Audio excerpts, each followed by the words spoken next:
त बाटे खून में रवानी बा जवानी, लिखब अपने से अपन कहानी।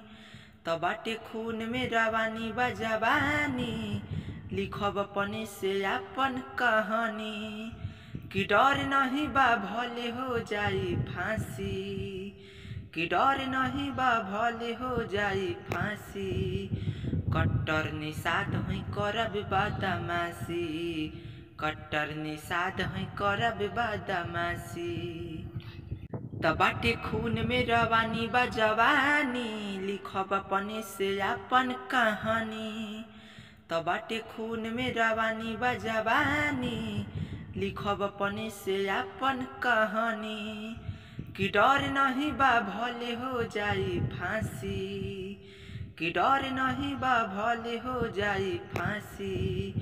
कट्टर निषाद हैं करब बदमाशी, कट्टर निषाद हैं करब बदमाशी।